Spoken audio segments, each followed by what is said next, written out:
ইয়া আইয়ুহান নাবিয়্যু জাহিদিল কুফফার ওয়াল মুনাফিকিন।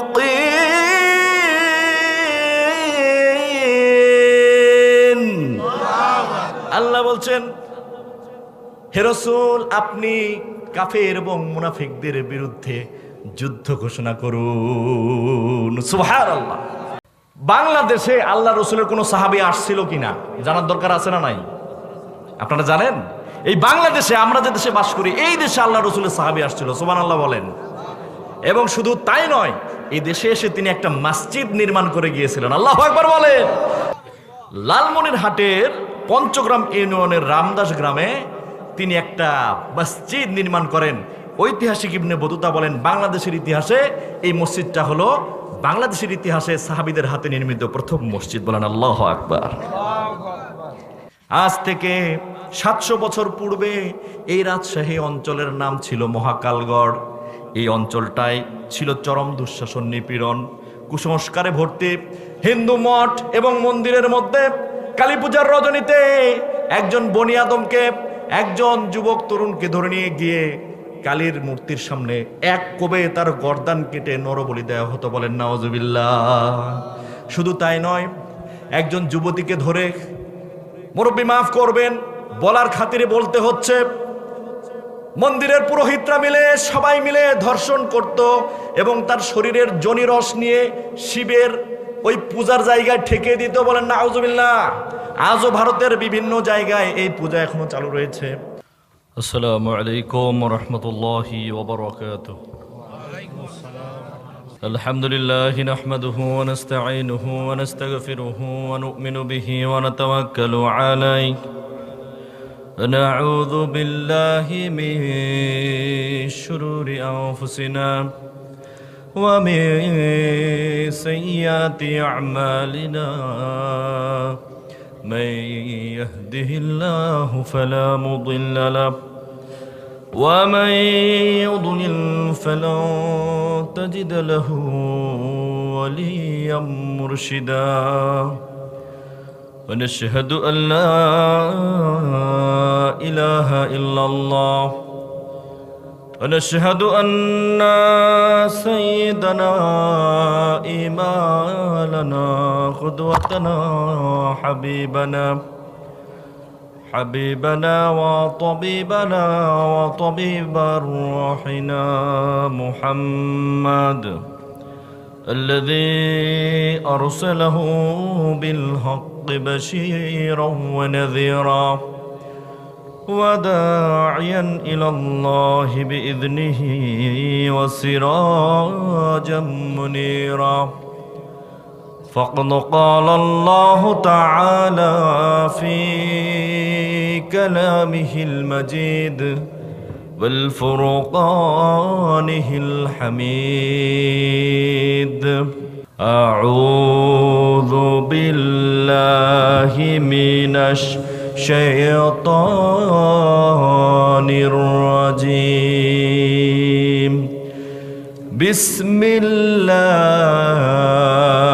الرحمن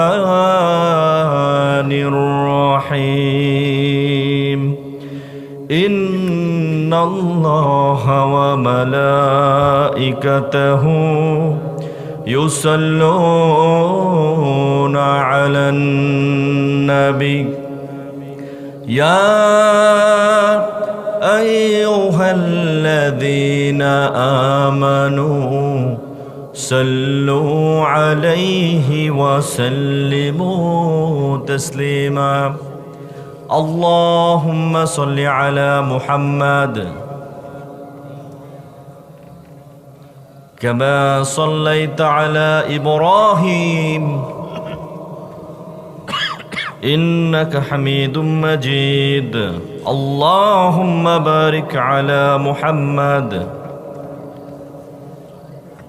كما باركت على إبراهيم وعلى آل إبراهيم إنك حميد مجيد.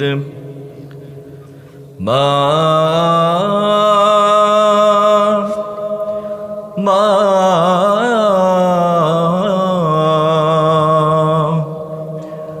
আজ কেন আমায় সোহাগ মাখা ডাক ডাকো না, মায়ার বাঁধনে কেন তুমি আর জড়াও না,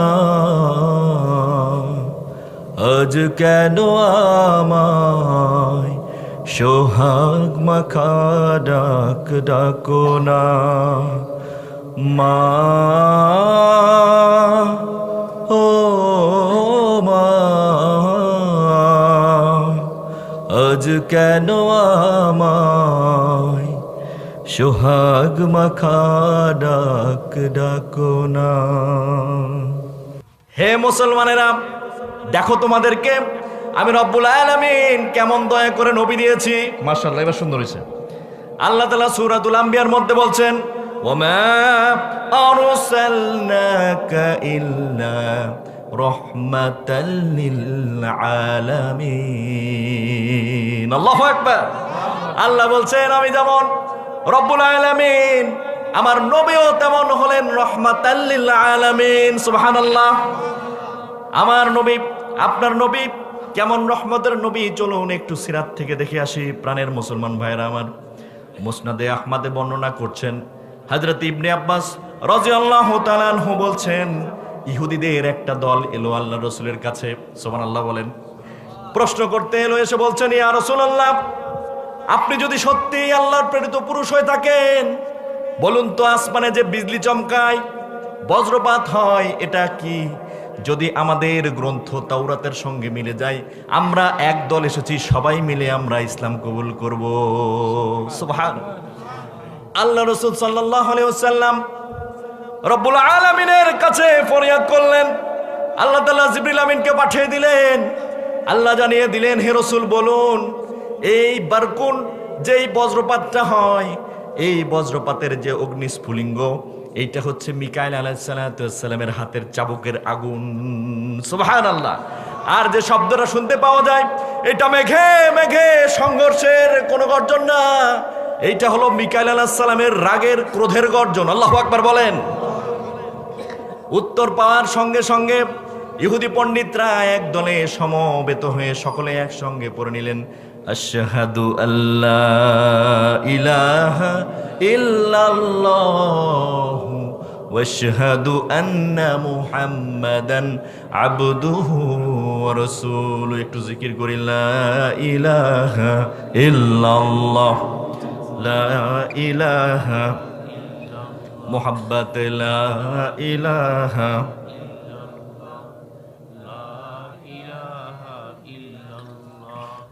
লা ইলাহা। চন্দ্র সূর্য গ্রহ তারা আমার আল্লাহ নামে পাগল পারা, আমার আল্লাহ নামে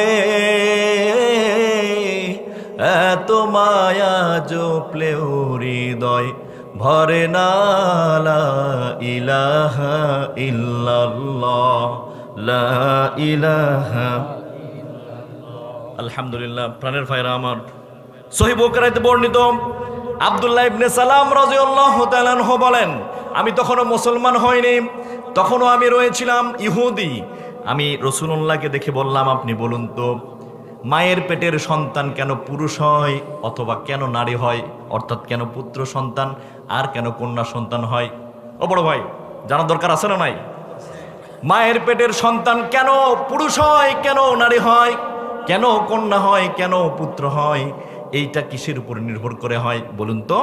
যদি আমাদের তৌরাতের সঙ্গে মিলে যায়, আমি বলে দিলাম আব্দুল্লাহ ইবনে সালাম, আমি তৌরাতের পণ্ডিত, আজকে এই মুহূর্তে আমি কালেমা গ্রহণ করে মুসলমান হয়ে যাব। সুবহানাল্লাহ। আল্লাহ তাআলা জানিয়ে দিলেন, হে আল্লাহর রাসূল, আপনি বলে দিন, যখন মায়ের রেহেমের মধ্যে বাবার নাপাক পানি যখন শক্তিশালী হয়, তখন সন্তানটা পুত্র হয়। সুবহানাল্লাহ। আর যখন মায়ের রেহেমের মধ্যে বাবার নাপাক পানির পার দুর্বল হয়, তখন ওই সন্তানটা কন্যা সন্তান হয়ে যায়। আল্লাহু আকবার। পৃথিবীর বিজ্ঞান একেবারে হতবাক, আজও পর্যন্ত চিকিৎসা বিজ্ঞান এই থিওরির বাইরে যেতে পারে নাই। সব সমস্যার সমাধান মহাগ্রন্থ, ঠিক না ঠিক? এই জন্য রব্বুল আলামিন বলেন ইয়াতাদাব্বারুনাল কুরআন।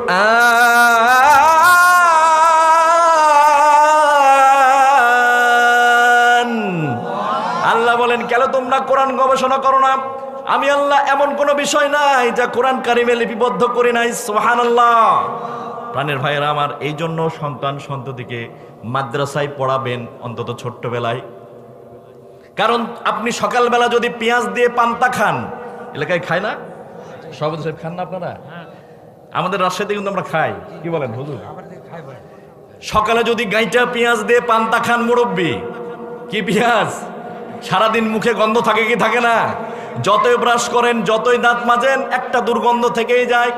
আধুনিক মুফাসসিরিন বলেন এমনি ভাবে ছোটবেলায় সন্তান সন্ততিকে যদি কোরআন হাদিসের তারবিয়াত জ্ঞানটা অন্তত 1 থেকে ক্লাস 5 পর্যন্ত দেন, আল্লাহর কসম ওই সন্তান যত বড়ই ডক্টর হোক, যত বড়ই ইঞ্জিনিয়ার হোক, আল্লাহ রসুলের বিরুদ্ধে যাওয়ার তার ভবিষ্যতে সম্ভাবনা নাই। ঠিক কিনা? এই জন্য আমরা ছেলে এবং মেয়েকে অন্তত ছোট্টবেলায় মাদ্রাসায় দিব, মসজিদের মক্তবে পড়াবো। পারবো তো ইনশাআল্লাহ? আল্লাহ কবুল করুক, বলি আমিন। আল্লাহ রসুল বলেন আমাকে একটা শিক্ষিত মা দাও, আমি তোমাদেরকে একটা শিক্ষিত জাতি দিব। সুবহানাল্লাহ বলেন। এইটা অনেকে বলে নেপোলিয়ান বোনাপার্টের কথা, ভুল। এটা বলেছেন মুহাম্মদ সাল্লাল্লাহু, এইটা নেপোলিয়ান বোনাপার্ট রাসূল সাল্লাল্লাহু আলাইহি সাল্লামের হাদিস থেকে চুরি করে কথাটা বলেছেন। আমাকে একটা শিক্ষিত মা দাও, আমি তোমাকে একটা শিক্ষিত জাতি উপহার দেব। বলেন সুবহানাল্লাহ। বাংলাদেশে আল্লাহ রসুলের কোন সাহাবী আসছিল কিনা জানার দরকার আছে না নাই? আপনারা জানেন? এই বাংলাদেশে, আমরা যে দেশে বাস করি, এই দেশে আল্লাহ রসুলের সাহাবী আসছিল। সুবহানাল্লাহ বলেন। এবং শুধু তাই নয়, এই দেশে এসে তিনি একটা মসজিদ নির্মাণ করে গিয়েছিলেন। আল্লাহু আকবার বলেন। আল্লাহ রসুলের সাহাবী এই বাংলাদেশে এসেছিলেন, একটা মসজিদ নির্মাণ করে গিয়েছেন। শুধু তাই না, এই রাজশাহী অঞ্চল আগে নাম ছিল মহাকালগড়। মুরব্বী যারা আছে তারা জানেন। কি বলেন? কি নাম ছিল বলেন? মহাকালগড়। এই অঞ্চলের শাসক ছিল 2 জন, যারা কালীর উপাসনা করত, শিবের পূজারী। তাদেরকে বলা হতো কাপালিক তন্ত্রে বিশ্বাসী। প্রতি বছর একটা নির্দিষ্ট সময় তারা একটা জীবন্ত মানুষ বলি দিত। বলেন নাউজুবিল্লাহ। এই ইতিহাস কিভাবে পরিবর্তন করে এই রাজশাহীতে ইসলামের আলো জ্বালালেন আল্লাহর ওলি। আমাদের রাসূল সাল্লাল্লাহু আলাইহি ওয়াসাল্লাম দুনিয়া থেকে ইন্তেকাল করে চলে গিয়েছেন 11 হিজরিতে। ভালো করে শুনেন, তাছাড়া বুঝতে পারবেন না। কত হিজরিতে তিনি ইন্তেকাল করলেন? 11 হিজরিতে। আর আল্লাহ নবীর ইন্তেকালের মাত্র 58 বছর পর, কত বছর পর ভাই? 58 বছর পর 69 হিজরিতে বিশ্ব পরিব্রাজক, মরক্কের বিশ্ব পরিব্রাজক ইবনে বতুতা রহমতুল্লাহ আলাইহি তার ইতিহাস গ্রন্থের মধ্যে লেখেন 69 হিজরিতে উমাইয়া খিলাফতের সময় হযরতে সাআদ ইবনে আবি ওয়াক্কাস রাদিয়াল্লাহু তাআলা আনহু চীনে ইসলাম প্রচার করতে যাচ্ছিলেন।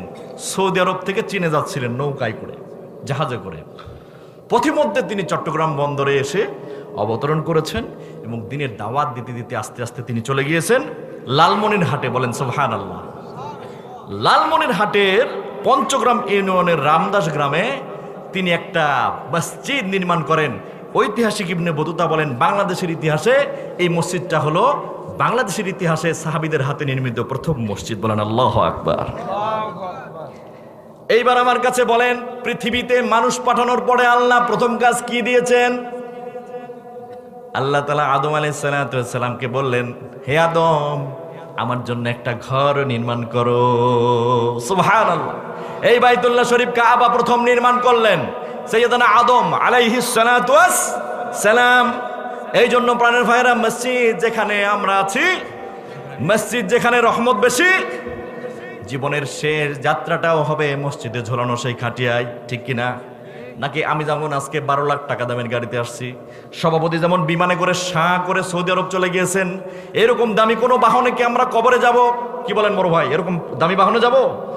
ওই মসজিদে টানিয়ে রাখা ছোট্ট একটা খাটিয়াতে করে আপনাকে আমাকে চলে যেতে হবে। এই জন্য মসজিদের সাথে মহাব্বত রাখার দরকার আছে না নাই? কম না বেশি?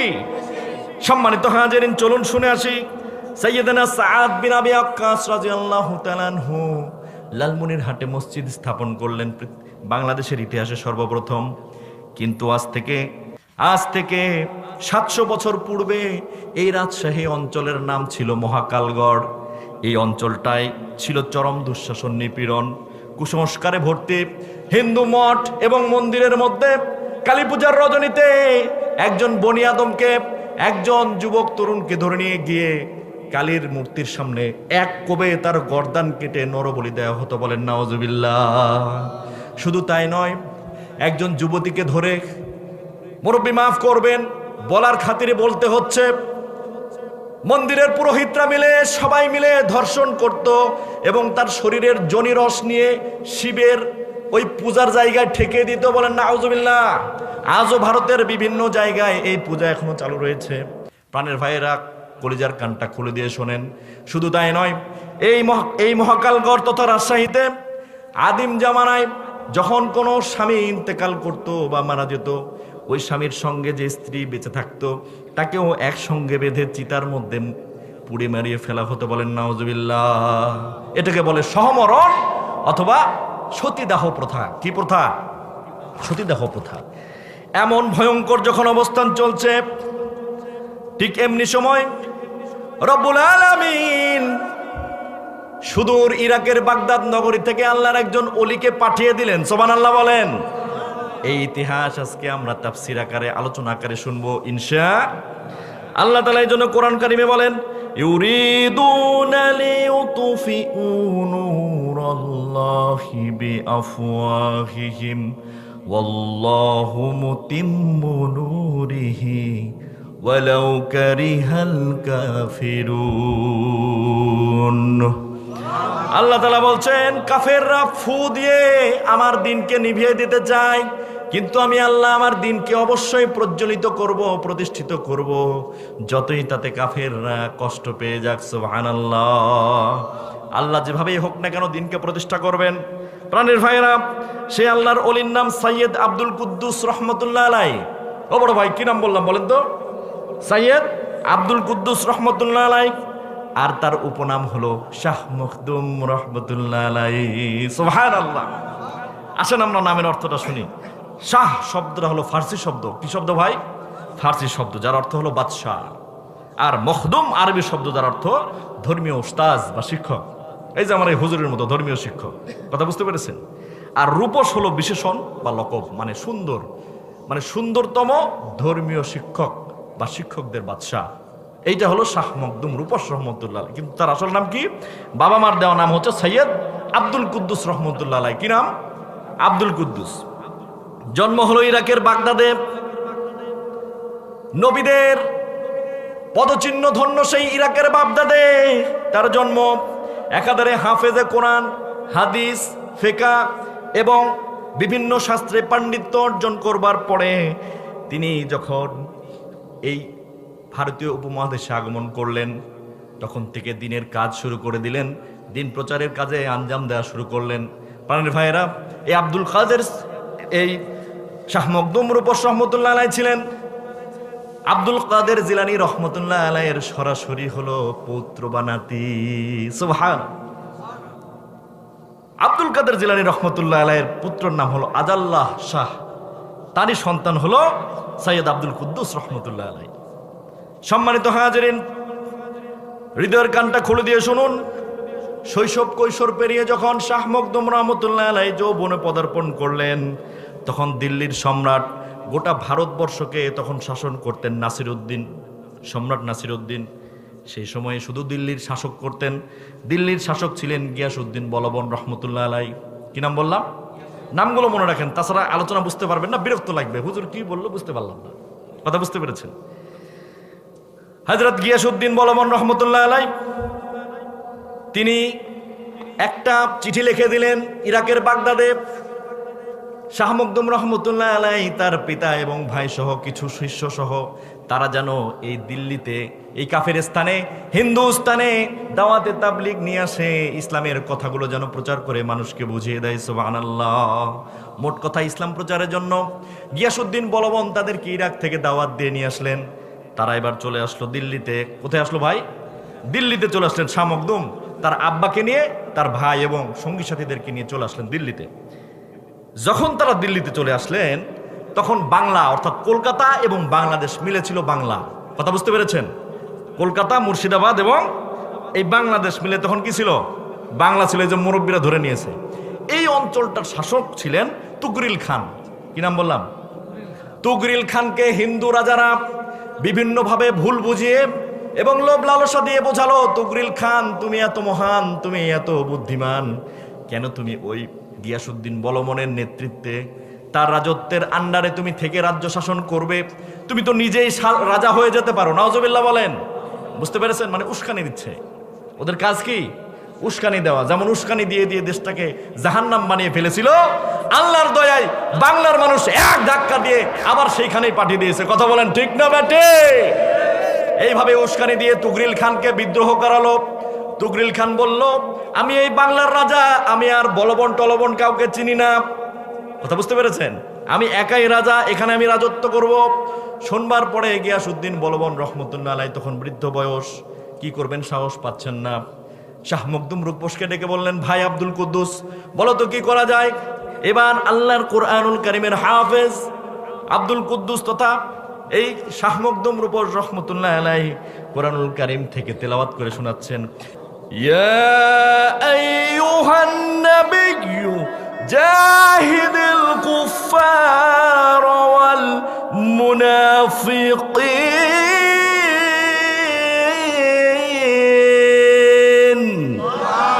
আল্লাহ বলছেন, হে রাসূল, আপনি কাফের এবং মুনাফিকদের বিরুদ্ধে যুদ্ধ ঘোষণা করুন। সুবহানাল্লাহ। ওয়াগুলুজ আলাইহিম, তাদের প্রতি কঠোর হয়ে যান, কোনো নমনীয়তা নাই, কোনো ছাড় নাই। এই আয়াতখানা তেলাওয়াত করে শাহ মখদুম বুঝিয়ে দিলেন, হে সম্রাট বলবন, কোনো দুর্বলতা নাই। যদিও তুগরিল খান মুসলমান, কিন্তু তিনি মুসলমানের সালতানাতের বিরুদ্ধে বিদ্রোহ করেছেন, হিন্দুদের খপ্পরে পা দিয়েছেন, তার বিরুদ্ধে এখন যুদ্ধ করা ফরজ। সুবহানাল্লাহ বলেন। গিয়াসউদ্দিন বলবন যুদ্ধ পরিচালনা করলেন, প্রাণান্তকর যুদ্ধ। সেই যুদ্ধে তুগরিল খান পরাজিত হলেন এবং এইখানে তখন আরেকজন শাসককে তিনি নিযুক্ত করলেন। গিয়াসউদ্দিন বলবন তার আপন পুত্র বখরা খানকে বাংলার সুলতান নিযুক্ত করলেন। বলেন সুবহানাল্লাহ। শাহ মখদুম বললেন, আমি যাব না, যেহেতু এখানে হিন্দুদের খুব উৎপাত। এখানে দিনের বেলা স্বামী মারা গেলে স্ত্রীকে জীবন্ত তার সাথে পুড়িয়ে মারা হয়। আজ এই পৃথিবীর কোথাও তো আমি দেখলাম না। সুবহানাল্লাহ বলেন। শাহ মখদুম বলছেন, আমি সৌদিতে গিয়েছি পড়াশোনার জন্য, ইরানে গিয়েছি, তুরানে গিয়েছি, কত রাষ্ট্রে গিয়েছি, এমন পচা জঘন্য, এমন বর্বর কোনো আচরণ পৃথিবীর কোনো দেশে আমি দেখি নাই। স্বামী মারা গেলে জীবন্ত স্ত্রীকে তার সঙ্গে পুড়িয়ে ফেলতে হয়, আবার কালী পূজার রাতে মানুষকে এক কোবে গলা কাটতে হয়। এই ঘটনা আমি পৃথিবীর কোথাও দেখি নাই। সুতরাং এই জাতিকে, এই মানুষকে, হোক সে হিন্দু, হোক সে সাঁওতাল, হোক সে চাড়াল মারাল মুচি মেথর, কিন্তু তৈরি হলো আল্লাহর। ঠিক না ঠিক? আল্লাহর তৈরি মানুষ সবাই সমান, তাদের প্রতি ইহসান করার জন্য আমি আল্লাহর দ্বীন প্রচার করবার জন্য এই বাংলার জমিনে থেকে যেতে চাই। সুবহানাল্লাহ। শাহ মখদুম রহমতুল্লাহ আলাইহি তার সঙ্গী সাথী আপন ভাইদেরকে নিয়ে থেকে গেলেন। দিন যায় রাত্রি যায়, তিনি দিনের কাজ শুরু করে দেন। এমন সময় তুরকান শাহ বাগদাদি রহমতুল্লাহ আলাইহি শাহ মখদুম রহমতুল্লাহর খুব কাছের একজন শিষ্য, ছাত্র এবং বন্ধু, তিনিও হাফেজে কোরআন। তাকে এবার তিনি এই মহাকালগড় রাজশাহী অঞ্চলের দায়িত্ব দিলেন। ওরা ভাই বুঝতে পারতেছেন? শাহ মখদুম তার সফর সঙ্গী তুরকান শাহকে দায়িত্ব দিলেন এই মহাকালগড় রাজশাহীতে ইসলাম প্রচার করবার জন্য, এবং তিনি নদী পথে দক্ষিণ দিকে রওনা শুরু করলেন। যেতে যেতে শাহ মখদুম নোয়াখালীতে পৌঁছালেন। সুবহানাল্লাহ বলেন। এইবার আল্লাহর ওলি শাহ মখদুম রূপস রহমতুল্লাহ আলাইহি নোয়াখালীতে গিয়ে একটা দিনের মার্কাজ প্রতিষ্ঠা করলেন, মাদ্রাসা এবং মসজিদ। সুবহানাল্লাহ বলেন। তার মানে মসজিদ নির্মাণ করা আল্লাহর ওলিদের কাজ। ঠিক না ঠিক? আল্লাহ আমাদের সবাইকে ওলির কাতারে কবুল করুন। সকলে বলি আমিন। প্রাণের ভাইয়েরা আমার, এমন সময় তুগরিল খান রহমতুল্লাহ আলাইহি যখন এই রাজশাহী তথা মহাকালগড়ে ইসলাম প্রচার করছেন, দলে দলে হিন্দু মুসলমান হয়ে গেল। সুবহানাল্লাহ বলেন। এই খবর চলে গেল তখনকার শাসকের কাছে। এই এলাকা তখন শাসন করত দুইজন ভাই, তাদের একজনের নাম আংশুদেও চান্দভান্ডীয় বর্মভোজ। কি নাম বলেন তবে? আংশুদেও চান্দভান্ডীয় বর্মভোজ। আরেকজনের নাম আংশুদেও চন্দ্রখড়গ গুজ্জভোজ। নাউজুবিল্লাহ। মনে রাখেন, বর্মভোজ আর গুজ্জভোজ কি ভোজ? বর্মভোজ আর গুজ্জভোজ। হাই হাই হাই, আসলে পরকালে তো জাহান্নাম, দুনিয়াতেই জাহান্নামে শুরু করেন, ঠিক না ভাই? ঠিক। প্রাণের ভাইরা আমার, এই দুইজন ভাই ছিল কাপালিক তন্ত্রে বিশ্বাসী। এবার চলেন কাপালিক তন্ত্র কি। কাপালিক তন্ত্র হলো হিন্দুদের সনাতনী ধর্মের শৈব ধর্মের একটা নতুন ভার্সন, এক ধরনের ভার্সন। সেটা হলো তারা হলো শিবের ভক্ত, কালী পূজারী। শ্মশানে, হিন্দুদের যে শ্মশান আছে না ভাই, ও বড় ভাই কথা বলেন না কেন? এই শ্মশানের ছাই, ধুলাবালি, এগুলো তারা শরীরে মেখে শরীরকে পুত পবিত্র করে, বলেন নাউজুবিল্লাহ। এরপরে তারা কাল ভৈরবী কালী পূজার রাতে অষ্টমা তিথিতে তারা একজন পুরুষকে বলি দেয় এবং একজন যুবতীকে ধর্ষণ করে, নাউজুবিল্লাহ পড়েন, তার রক্ত এবং যোনিরস শিবের জন্য উৎসর্গ করে মেয়েটাকেও হত্যা করে, বলেন নাউজুবিল্লাহ। এই ধরনের বিশ্বাসী ছিল এই দুই ভাই, ওই গুজ্জভোজ আর বর্মভোজ, এই দুই ভাই। তারা প্রতি বছর এই ঘটনাটা ঘটাতো।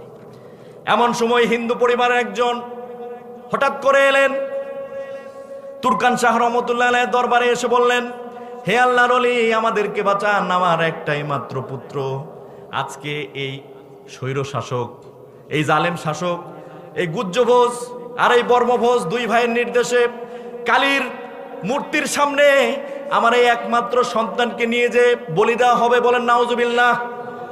হোক সে হিন্দু, চোখের পানি তো রয়েছে, মায়া তো রয়েছে, কলিজায় দরদ তো রয়েছে, ঠিক কিনা বলেন? কারণ হিন্দুকে তৈরি করেছেন কে? খ্রিস্টানকে তৈরি করেছেন কে? আপনাকে আমাকে তৈরি করেছেন কে? তামাম পৃথিবীর সব সৃষ্টির একমাত্র স্রষ্টা একজন, তিনি কে? আল্লাহর তৈরি মানুষ, মানুষকে মানুষ দেখে দয়া করবে, এটাই স্বাভাবিক। আল্লাহর ওলি তুরকান শাহ রহমতুল্লাহ আলাই, যিনি ছিলেন শাহ মখদুমের একান্ত সহকারী, তিনি এবার কলেজা ভরা দরদ নিয়ে বললেন, মা কোনো চিন্তা নাই, আমি দেখি কি করা যায়, আমি রাজাদেরকে বোঝাবো। এবার তিনি রাজাদের কাছে গেলেন, তাদেরকে বোঝালেন, তারা বড় নাখোশ হলেন, তাকে অপমান করে রাজদরবার থেকে বের করে দিলেন। প্রাণের ভাইয়েরা, কোনো বানানো গল্প বলছি না, মুসলিম ঐতিহাসিক ইবনে বতুতার ইতিহাস গ্রন্থ থেকে এবং কোরআন কারিমের তাফসিরগুলো থেকে অ্যাডজাস্ট করে আপনাদের জন্য আলোচনা নিয়ে আসছি। কথা বুঝতে পেরেছেন? মনোযোগ দিয়ে শ্রবণ করেন। সম্মানিত হাজিরিন, এমন সময় তুরকান শাহ রহমতুল্লাহ আলাইহির কাছে আর এক পরিবার এসলো। এসে তারা কান্না করছে, বলছেন, হে আল্লাহর ওলি, আমরা যদিও হিন্দু, কিন্তু আমরা বুঝি আমাদের এই ধর্মের সংস্কারগুলো সম্পূর্ণ ভুল। কারণ কালী যদি মা হয়ে থাকবে, মা কোনোদিন সন্তানের রক্ত দেখে খুশি হতে পারে? ঠিক না ভাই? ঠিক। প্রাণের ভাইরা, এই জন্য আমি আপনার কাছে এসেছি। আমার একমাত্র কন্যা, এই মেয়েটাকে তারা আজকে কুমারী বধ করবে, শিব মন্দিরে নিয়ে যাবে, তাকে ধর্ষণ করবে, সবশেষে হত্যা করবে। আমার একমাত্র কলেজার টুকরা মেয়েটাকে আপনি বাঁচান, আমরা সপরিবারে ইসলাম ধর্ম গ্রহণ করতে চাই। আল্লাহু আকবার। খবর চলে গেল রাজার কাছে। রাজা সৈন্য পাঠিয়ে দিয়ে তুরকান শাহকে হুমকি দিল, ওই পরিবারকে যদি তুমি ইসলাম কবুল করাও, তাহলে তোমাদের সবাইকে আমি বেঁধে আজকে বলি দিয়ে দিব, বলেন নাউজুবিল্লাহ। তুরকান শাহ রহমতুল্লাহ আলাইহি দেখলেন, একদিকে যদি তাদেরকে আমি ইসলাম ধর্মে দীক্ষিত না করি, আমার আল্লাহর কাছে আমি জবাব দিতে পারবো না। আর যদি তাদেরকে কালেমা পড়িয়ে দেই, তাহলে আমার ইরাক থেকে আসা আল্লাহর কোরআনের হাফেজ এবং মুফতি, আমার যে সঙ্গীগুলো রয়েছে, সবাইকে একে একে কতল করবে এই জালেম রাজা। বলেন তো মুসিবত ছোট না বড়? এমন সময় কি করতে হয় বলেন? হ্যাঁ, আল্লাহর উপর তাওয়াক্কুল করে, সবর ওয়াস সালাহ, ধৈর্য ধারণ করে নামাজের মাধ্যমে আল্লাহর কাছে সাহায্য চাইতে হয়। বলেন সুবহানাল্লাহ। তুরকান শাহ রহমতুল্লাহ আলাইহি যাই নামাজের সিজদায় পড়ে গেলেন। হঠাৎ করে কোরআন কারীম থেকে তার আয়াত মনে পড়লো। আল্লাহ রাব্বুল আলামিন বলছেন, ইনফিরু খিফাফান ওয়া সিকালান ওয়া জাহিদু বিআমওয়ালিকুম ওয়া আনফুসিকুম ফি সাবিলিল্লাহ যালিকুম খায়রুল লাকুম ইন কুনতুম তা'লামুন। আল্লাহ বলছেন তোমরা যুদ্ধে বের হও, যদিও তোমরা দুর্বল থাকো কিংবা সবল থাকো তাতে কোনো যায় আসে না। যুদ্ধ করো মাল দিয়ে, জীবন দিয়ে, যদি তোমরা সফল কাম হতে চাও এটাই তোমাদের জন্য কল্যাণকর। আল্লাহু আকবার। কোরআনের তেলাওয়াত তার স্মরণ হয়ে গেল। তুরকান শাহ রহমতুল্লাহ আলাই এবার চরম প্রস্তুতি নিয়ে নিজের সঙ্গী সাথীদেরকে এক জায়গায় করলেন। বললেন আল্লাহর এই ঘোষণাকে সামনে রেখে, হে আমার বাগদাদ থেকে আসা কালেমাওয়ালা ভাইয়েরা, চলো চলো, যদিও বা তারা হিন্দু, আমাদের আজকে এই কালেমা গ্রহণ করে তারা জান্নাতের এই মুসলিম দলের শামিল হয়ে যাবেন। সুবহানাল্লাহ। সুতরাং আমাদের মুসলিম ভাইদেরকে রক্ষার জন্য আজকে চলো জিহাদের নেমে যেতে হবে। সবাই মিলে নেমে পড়লেন। সামান্য কিছু সংখ্যক অনুসারী অল্প কিছু অস্ত্রশস্ত্র নিয়ে এবার দুই রাজার বিরুদ্ধে নেমে পড়লেন তুরকান শাহ। কিন্তু প্রাণের ভাইয়েরা, ওইদিকে রাজার সুসজ্জিত সৈন্য সামন্ত, তাদের সঙ্গে কি পারা যায়? পারা যায় না। যুদ্ধে তুরকান শাহ পরাজিত হলেন। তুরকান শাহকে এবার বেঁধে ফেলা হলো। প্রাণের ভাইয়েরা, ঐতিহাসিক PK Hitti Bernard Shaw Russell Ibn Battuta লিখেছেন, তুরকান শাহকে বেঁধে নিয়ে গিয়ে চরম যন্ত্রণা দিয়ে তাকে নির্যাতন করা হয়েছে। চোখ দুইটো তুলে নেওয়া হয়েছে, আস্তে আস্তে জিহ্বাটা কেটে নেওয়া হয়েছে। প্রাণের ভাইয়েরা, কালী মূর্তির সামনে তুরকান শাহ রহমতুল্লাহ আলাইয়ের শরীরটাকে, নিথর শরীরটাকে ফেলে রেখে এক কোপ দিয়ে আল্লাহর ওলি তুরকান শাহের গলাটা শরীর থেকে আলাদা করেছে। বলেন নাউজুবিল্লাহ। জালেম রাজা বলল, হিন্দুদেরকে তুমি মুসলমান করেছো, তোমার কোনো ক্ষমা নাই, আজকে তোমাকেই দেবী মূর্তির সামনে, কালী মূর্তির সামনে বলি দেওয়া হবে। বলি ধরে নিয়ে এসে আল্লাহর ওলি তুরকান শাহ রহমতুল্লাহ আলাইকে এবার বলি দেওয়া হলো। বলেন নাউজুবিল্লাহ। খবর চলে গেল নোয়াখালীতে। হযরতে শাহ মখদুম রহমতুল্লাহ আলাই খবর পেলেন। দুঃখে কলিজাটা ফেটে যায়। সবচেয়ে কাছের, সবচেয়ে প্রিয় বন্ধু, আল্লাহর কোরআনুল কারীমের দাওয়াত দেবার জন্য সুদূর বাগদাদ থেকে বাবা মা ভাই বোন ছেড়ে চলে আসছিল তুরকান শাহ। আহারে, আমার বন্ধু তুরকান শাহকে এমন নির্মম ভাবে হত্যা করেছে, আর তো বসে থাকা যায় না। খবর পেয়ে এবার সদল বলে রওনা করেছেন জিহাদের পূর্ণ তামান্না নিয়ে। একবারে নোয়াখালী থেকে নৌপথে চলে এলেন রাজশাহীতে। সুবহানাল্লাহ বলেন। এইবার আল্লাহর ওলি শাহ মখদুম রহমতুল্লাহ আলাই হঠাৎ করে তার মনে পড়ে গেল, যদি এখন আমরা যুদ্ধ করি তাহলে তো যারা দোষী তারা তো অবশ্যই হত্যা হবে, তাদেরকে আমরা হত্যা করবই, কিন্তু অনেক নিরপরাধও কিন্তু হত্যা হয়ে যাবে। কথা বলেন ঠিক নেবে ঠিক? যুদ্ধ লাগলে যেমন অপরাধীরা শাস্তি পায়, কিন্তু নিরপরাধীরাও কিন্তু অনেক সময় শাস্তি পায়, ক্ষতিগ্রস্ত হয়, ঠিক কিনা?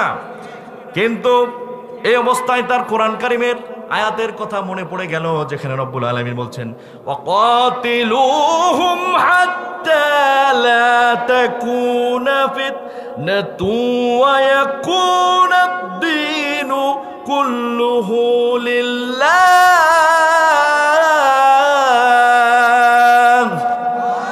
আল্লাহ বলছেন, তোমরা তাদের বিরুদ্ধে যুদ্ধ করো, প্রাণান্তকর যুদ্ধ করো, যতক্ষণ না ফিতনার অবসান হয় এবং দিনকে আল্লাহ তাআলা বিজয় না দান করে। সুবহানাল্লাহ।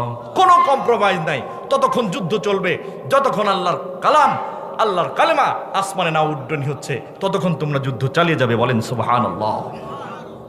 টান টান উত্তেজনার মুহূর্ত। প্রাণের ভাইরা, হযরতে শাহ মখদুম রহমতুল্লাহ আলাইহির উপর সদল বলে ঝাঁপিয়ে পড়লেন। এইবার নৌকা পথে নোয়াখালী থেকে সরাসরি মহাকালগড় তথা রাজশাহীতে চলে আসলেন। এইবার তিনি তার সঙ্গী সাথীদেরকে এক জায়গায় করেছেন, সবাই এবার দাঁড়িয়ে পড়েছে। হাতে আল্লাহ তাআলার দলের লোকজনের সামনে এবার অস্ত্র পেশ করা হলো।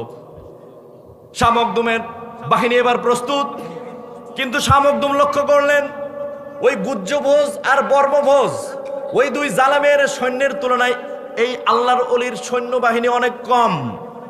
কিন্তু কোরআনুল কারীমের হাফেজ আল্লাহর ওলি শাহ মখদুম রহমাতুল্লাহ আলাইহি কোরআন কারীম থেকে তেলাওয়াত করে শোনাচ্ছেন, হে আমার বন্ধুরা, হে কোরআনের সঙ্গীরা, হে জান্নাতি সঙ্গীরা, শুনে নাও আল্লাহ বলছেন, ওয়ালা তাহিনু ওয়ালা তাহজানু ওয়া আনতুমুল আ'লাউনা ইন কুনতুম মুমিনিন। আল্লাহু আকবার। তোমরা দুর্বল হয়েও না, দুঃখিত হয়েও না, তোমরাই বিজয়ী হবে যদি তোমরা মুমিন হও। আল্লাহু আকবার। শাহ মখদুম রাহমাতুল্লাহ আলাইহি বলছেন, কোনো ভয় নাই। আজকে পরীক্ষা হয়ে যাবে আমার সঙ্গী সাথীরা, সুদূর বাগদাদ থেকে আসা আর নোয়াখালী অঞ্চলের নবমুসলিমরা, তোমরা আর আমরা কি সত্যি মুমিন কিনা আজকে পরীক্ষা হবে। কারণ আল্লাহ বলেছেন তোমরাই বিজয়ী হবে যদি তোমরা মুমিন হও। কে বলেছেন? আল্লাহ ওয়াদা দিয়েছেন যদি তোমরা মুমিন হও নিশ্চয়ই তোমরা আজকে বিজয়ী হবে। সুবহানাল্লাহ। এটা শুধু সেই 1500 বছর আগে নবীজির জামানায় নয়, প্রত্যেক জামানায় যদি কোনো কওমের লোক মুমিন হয়, আল্লাহ যতই বড় ক্ষমতার বিরুদ্ধে যুদ্ধ করো, মুমিনদের পক্ষে আল্লাহ রায় দিয়ে দেয়। বলেন সুবহানাল্লাহ, ঠিক কিনা? এই জন্য তো দেখা গেছে 5 আগস্টে ছোট্ট বিশ্ববিদ্যালয়ের পোলাপানদের হাতে অত বড় বড় ক্ষমতাধর চোর বাটপার গুলা দেশ ছেড়ে পালিয়েছে, ঠিক কিনা মুসলমান? প্রাণের ভাইয়েরা আমার, হযরত শাহ মখদুম রাহমাতুল্লাহ আলাইহি কোরআন থেকে তেলাওয়াত করলেন। নবমুসলিম সহ বাগদাদ থেকে আসা মর্দে মুজাহিদরা, জিন্দা মুজাহিদরা, জানবাজ মুজাহিদরা এইবার ইমানের বলে বলিয়ান হয়ে আল্লাহু আকবার বলে একটা করে ধ্বনি দিয়ে যুদ্ধের ময়দানে ঝাঁপিয়ে পড়ে শোচনীয়ভাবে এই গুজ্জভোজ এবং বর্মভোজ দুইজনকে পরাজিত করলেন। বলেন সুবহানাল্লাহ। কিন্তু এই দুই জালেম রেজাকে এবার গ্রেপ্তার করা হলো, তাদের 6 জন রাজকুমার সহ এই 2 জালেম শাসককে এবার ধরা হলো, তাদেরকে বন্দী করা হলো। শাহ মখদুম রাহমাতুল্লাহ আলাইহি তাদেরকে হত্যা করলেন না। আল্লাহু আকবার বলেন। এইবার তিনি তাদেরকে নিজে তত্ত্বাবধানে তাদের সেবা শুশ্রূষা করলেন। এইবার তিনি রাজদরবারের ভিতরে প্রবেশ করলেন। প্রবেশ করে দেখা গেল মেয়েরা একটা বিরাট বড় আগুন তৈরি করেছে, আগুনের কুণ্ডলী। শাহ মখদুম রাহমাতুল্লাহ আলাইহি বললেন, মেয়েরা, এই হিন্দুর মেয়েরা, রাজদরবারের মেয়েরা, কেন তোমরা অগ্নিকুণ্ডলী তৈরি করেছ? এইবার রাজদরবারের মহিলারা বলছেন, আমরা শুনেছি ওই দূর আরব থেকে আসা মুসলমান তোমরা বড় জালেম, তোমরা বড় নিষ্ঠুর, তোমরা নাকি নারীদেরকে হত্যা করো, তোমরা নাকি নারীদেরকে ধর্ষণ করো, আমরা শুনেছি। এই জন্য তোমাদের হাতে পড়ার চেয়ে আমরা আত্মহত্যা করাকে শ্রেয় মনে করি। এই জন্য আমরা আগুন তৈরি করেছি, আমরা হত্যা হব, আত্মহত্যা করবো। নাউজুবিল্লাহ বলেন। শাহ মখদুম মিষ্টি এসে বলে, আরে বলে কি পাগলি, বলে কি? আরে যেই ধর্মে একজন স্বামী মারা গেলে স্বামীর সাথে জীবন্ত স্ত্রীটাকে বেঁধে সহমরণ দেওয়া হয়, আর সেই ধর্মের মানুষ হয়ে তুমি আমাদেরকে বলছো আমরা জালেম, আমরা তোমাদের নারী ধর্ষণ করব? না না না না না, আমরা যেই রবের ইবাদত করি সেই আল্লাহ কি বলে একবার শোনো। আল্লাহ তাআলা বলছেন, ওয়ালা তানকিহুল মুশরিকাতি হাত্তা ইউমিন্না। আল্লাহু আকবার। হে মুমিনরা, তোমরা কোনো কাফের মেয়েদের গায়ে হাত দিও না, তাদেরকে বিয়ে করো না যতক্ষণ না তারা মুমিন হয়। আল্লাহু আকবার। তোমাদেরকে গায়ে হাত দেওয়া তো দূরের কথা, তোমাদেরকে স্পর্শ করাও আমাদের জন্য হারাম। আল্লাহু আকবার। কারণ আমাদের আল্লাহ নিষেধ করেছেন কোনো মুশরিকা নারীকে তোমরা বিয়ে করো না, এই জন্য তোমরা নিরাপদ। কিন্তু তোমরা যদি আমাদের ইসলাম কবুল করো আর যদি বুঝতে পারো কালী পূজার রাতে মানুষ হত্যা করা হারাম, এই কালী পূজার রাতে যুবতী ধর্ষণ করা হারাম, আর একজন স্বামী মারা গেলে তার স্ত্রীকে তার সাথে বেঁধে আগুনে পুড়ে মেরে ফেলাটা অন্যায়, তাহলে তোমরা ইসলাম কবুল করো, আমাদের লোকেরা তোমাদের সর্বোচ্চ নিরাপত্তা আর সম্মান বিধান করবে। সুবহানাল্লাহ। বার্নার্ড শ, পিকে হিট্রি, ইবনে বতুতা, বিভিন্ন ঐতিহাসিকগণ বলেন শাহ মখদুম রাহমাতুল্লাহ আলাইহির হাতে এই আংশুদেও, চান্দভাণ্ড্য, গুজ্জভোজ আর বর্মভোজ 2 ভাই সহ তাদের 6 জন রাজপুত্র সহ 50,000-এরও বেশি হিন্দু একসাথে বর্তমান যে দরগাপাড়া, রাজশাহী দরগাপাড়া চেনেন তো, এই খানকা শরীফে 50,000-এরও বেশি হিন্দু একই ময়দানে একদিনে ইসলাম কবুল করে মুসলমান হয়েছিলেন। আল্লাহু আকবার। প্রাণের ভাইরা আমার, এই ছিল মুসলমানদের ইতিহাস। শুধু ইমানের বলে বলিয়ান হয়ে সুদূর সেই ইরাক দেশ থেকে এসে আমাদের রাজশাহীতে এই মহাকালগড় নামের এই পিছিয়ে পড়া কুসংস্কারাচ্ছন্ন এলাকাটাতে যেখানে জুলুম করা হতো, নারীদেরকে জীবন্ত স্বামীর সাথে মৃত স্বামীর সাথে বেঁধে পুড়িয়ে মারা হতো। যেখানে কালী পূজার রাতে একজন যুবককে নিয়ে এসে বলি দেওয়া হতো, নারীদেরকে ধর্ষণ করা হতো। সেইখানে ইসলামের মহান আদর্শে আদর্শিত হয়ে এবং জেহাদের মহান তেজল্লি দিয়ে আমাদের এই প্রিয় আল্লাহর ওলি শাহ মখদুম রহমতুল্লাহ আলাই তিনি ইসলামের সুমহান বাণী প্রচার করেছেন, ইসলামকে করেছেন সেখানে সুপ্রতিষ্ঠিত। বলেন সুবহানাল্লাহ। তবে কিনা এখন আমাদের যেই খানকা বেসিসে যে সকল ব্যবসা শুরু হয়েছে, সে ব্যবসা কিন্তু তাদের সঙ্গে কোনোভাবেই যায় না। প্রাণের ভাইরা বলেন তো, আলোচনা থেকে কি জানা গেল? এই তুরকান শাহ রহমতুল্লাহ আলাই এবং শাহ মখদুম ইনারা কি এই বাজারের ব্যবসা করার জন্য ইরাক থেকে আসছেন, নাকি ইসলাম প্রচারের জন্য, যুদ্ধ করার জন্য, জিহাদ করার জন্য আসছেন? এবং আল্লাহর ওলির যে তাকে যে শাহাদাত করে দেওয়া হয়েছে, হত্যা করা হয়েছে, তার প্রতিশোধের জন্য এসছেন। কথা বলেন ঠিক না বে ঠিক? অথচ বিভিন্ন বাজার সাজে আমাদের দেশে ভণ্ডামো করা হচ্ছে। বলা হচ্ছে দয়াল খাজারে দয়া করো আমারে। নাউজুবিল্লাহ। খাজার কিছু করার ক্ষমতা আছে? একমাত্র ক্ষমতা কার? সবাই বলেন। সে রব্বুল আলামিনের ইবাদত করব আর চাইবো শুধু আল্লাহর কাছে, পারবো না ইনশাআল্লাহ। প্রাণের ভাইরা, এই মসজিদটা আমাদের জন্য কিয়ামতের দিন নাজাতের জরিয়া হয়ে যাক, আমরা চাইতো।